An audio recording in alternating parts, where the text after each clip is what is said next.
Master. Little James. May I have a moment? Of course. Forgive me, I'm not always confident to speak. Slow to speak.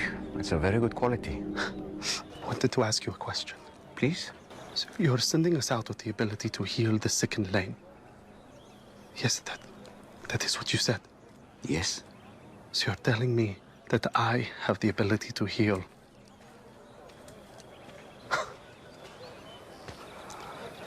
Forgive me, I just find that difficult to imagine with my condition, which you haven't healed. Do you want to be healed? Yes, of course, if that's possible.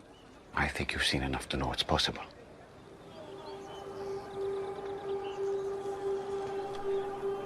Then why haven't you? Because I trust you. What? Little James. Precious little James. I need you to listen to me very carefully.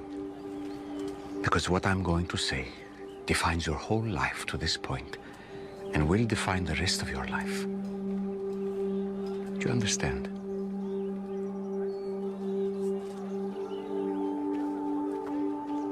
In the Father's will, I could heal you right now. And you'd have a good story to tell, yes?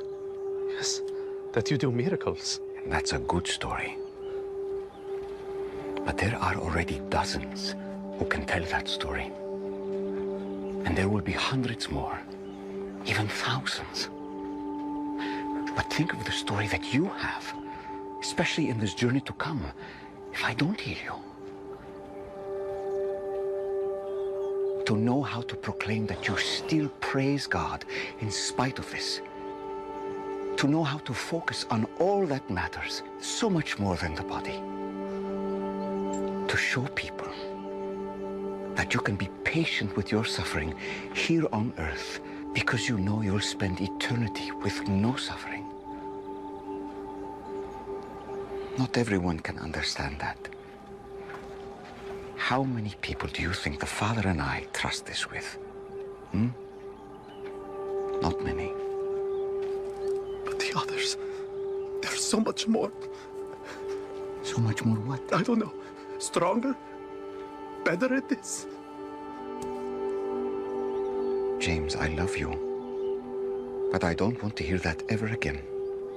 I know how easy it is to say the Song of David, that I fearfully and wonderfully made. But it doesn't make this any easier. And in this group, it doesn't make me feel like any less of a burden. A burden? First of all, it is far easier to deal with your slow walking than it is to deal with Simon's temper. Trust me. Are you fast? Do you look impressive when you walk? Maybe not. But these are things the Father doesn't care about. You are going to do more for me than most people ever dream. So many people need healing in order to believe in me. Or they need healing because their hearts are so sick. That doesn't apply to you. And many are healed or not healed because the Father in heaven has a plan for them which may be a mystery. And we remember what Job said. The Lord gives and the Lord takes away. Blessed be the name of the Lord. So, this on the surface seems like kind of mystical gobbledygook, you know? Personally for me, a few years ago, I would have watched that and, kind of rolled my eyes, right? And I still kind of do it to a sense, only for the reasons that knowing fully well that preachers, would present something like this as in Jesus could heal him, but he didn't want to because of X, Y, and Z reasons, and while that may be the case, whether or not it's literal or not, doesn't matter. to me this speaks more about the labels that this man has placed on himself, where it's like, you know, he kind of self-identifies as a lame person or a cripple, right? And you'll see this a lot in today's society. People will kind of label themselves as, let's say, socioeconomically as poor or middle class, or mentally they'll label themselves as with autism or retardation or being atypical, just to give a few examples, right? And these are all worldly words. These are words that were given to you. These aren't words that came from you. Same applies to labels like man, woman, you know, black, white, Caucasian, Asian. All these labels that the world places on you or places on me to keep us confused, right? And what Jesus is saying here is that these things don't matter. In the grand scheme of things, these things don't matter. Basically saying your Father in heaven doesn't care about these things. He wants you to overcome these things. And to me, that's what this means. Like, just straight up. And it's a little kind of heartbreaking in a sense, as I'm watching this. Not for some weird reason like, oh, this is Jesus and he's just so wise. It has nothing to do with that. It has a lot to do with, how do I put it, like, so many people go through what this man's going through. James, he calls him James. I don't know if he's in the Bible or not. I try to look him up. Supposedly he might be one of their disciples, I guess. I really don't know, because he's talking about the group that they're around, and Jesus kind of implies that they're in a group together, so I guess that's supposed to be maybe one of his disciples. I'm not sure.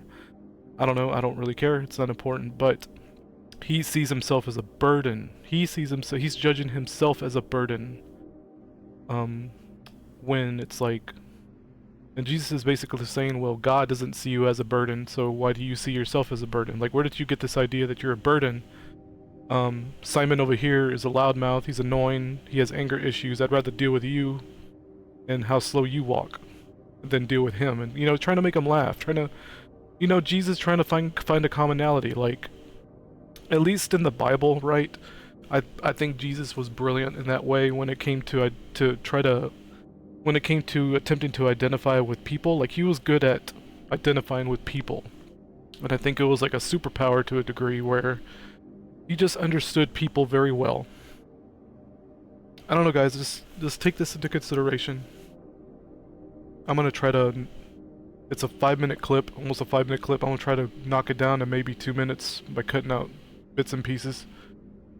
But just consider this in this way I'm presenting it, and let go of the Christian pretext. Like, let go of this thing where your mind automatically goes to this idea of Jesus being a Messiah or Jesus being God, or, you know, the crazy Christians who present this as this nutty religion, right? And just treat it as the way I'm kind of expressing it, where it's just an example of the way people are. These are social issues, guys. Like, everything in the Bible is all about the spiritual, it's all about the social, the psychological. It's all psychological issues.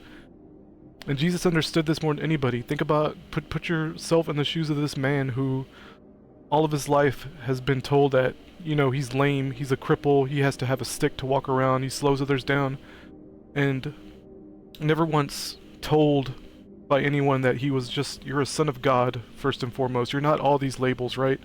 Don't worry about all these stupid labels. Don't worry about being called a cripple. Don't worry about this. Just understand that you do have a greater purpose, because you're a reality spiritual being that was put into this world for a purpose. Alright, and just to give you all a perfect example, as a little backstory, we adopted a new kitten. Her name is Baby.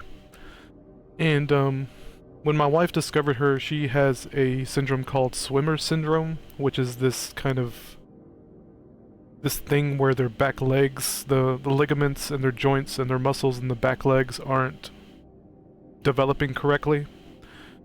So we took her in because when my wife found her, she was covered in ants and fleas. So she cleaned her up really good, and just to kind of show how they walk. This would be an example of a lame person, right? So just to give a little backstory to the cat we have, and there's a way to correct it, which is doing this right here, what the video is showing right now, which is taping up the back legs and kind of encouraging them to walk normally, and giving them massages. You can like give them massages like right here. They're massaging the joints, massaging the ligaments, stretching out the legs, you know, being real gentle with them for a little while. And after about a week or two, they'll start, like the first few days, they'll do this thing where they bunny hop. And after about a week or two, they'll start trying to walk normally and run normally and stuff. And they'll bunny hop for a while. Just to kind of, because that's just kind of the movements they're used to. It's very cute. But there is a way to rehab kittens that are like this. I didn't know about this until my wife found this kitten. And she did all this herself. I really had no part in it other than buying the stuff that she needed for it. But they sleep a lot, so, you know, kittens will sleep about 18 hours a day. So it's not that difficult to kind of rehabilitate them a little bit. It takes a little bit of time, you know, take about an hour a day, massaging them and just encouraging them to play, encouraging them to walk correctly with the tape on their legs and whatnot. So, just to show that, I don't have any pictures of baby when she was like that. This was about 3 weeks ago. So this is her now. And I couldn't get video of her actually playing, like running around and stuff, but you see her legs are perfectly fine now. She acts like a normal kitten. She runs around, she plays, she gets into trouble, you know, she hisses, she spits, she meows, she does all the good stuff. Back legs are working fine, you know, one leg after another way it's supposed to be. You know, she has a good time. She's very playful. But, you know, nobody told this kitten, you know, the kitten don't speak language, for one thing, so it was all encouragement from like a higher power, right? Which you can think of that as the parents. This kitten hasn't spent the beginning of her life being kind of pandered to or pampered or anything like that. The first thing my wife did was encourage her to play, you know, encourage her to walk normally, to encourage her to basically say there's nothing wrong with you, you need to get up, right? Like what Jesus did, he's like, you need to stand up and walk, because nobody else in your life has told you need to just stand up and walk. And just treat this as a metaphor, guys, for what we just watched and what I just talked about, these labels. Nobody sat around and told this kitten, I was like, oh, you're lame, you're a cripple, you can't do this anymore, you can't do that anymore, you're slow. Nobody told this kitten these things. This kitten has gotten nothing but encouragement since the moment we found her. And so we found her and she was about maybe, I want to say 2 weeks old, 3 weeks old, because she was already past the point where she could eat normally. She was past the bottle feeding age. We didn't do any bottle feeding with her, she was too big, so we went straight into kitten food and you know, soft kitten food. And she's very sweet. It's a cat number 7. That's gonna be our indoor cat. But just guys, just treat this as an allegory. This is my parable to you about the lame kitten and its association with these labels that the world gives us. And all it took was, you know, a higher power, right? Some love from a higher power. A higher power being, if you want to consider that, it's kind of cringe, but her parents, right? My wife, who kind of took care of her and encouraged her. That's my whole point of this. To go from this, you know, to go from this barely being able to walk, barely being able to move, to being encouraged, like, you know, like treating her as if nothing's wrong. Like, well, we're just gonna give you some braces and you're gonna act normally. We're not gonna give you labels like swimmer syndrome. You can't speak language anyway, so it's like you're not gonna, your mind, your mental state, your mind isn't gonna be blocked psychologically. You're not gonna be tricked by the world into thinking that something's wrong with you. And look at them now, dude, like... It's incredible, like, they're just acting like normal cats now. Just something to consider, guys.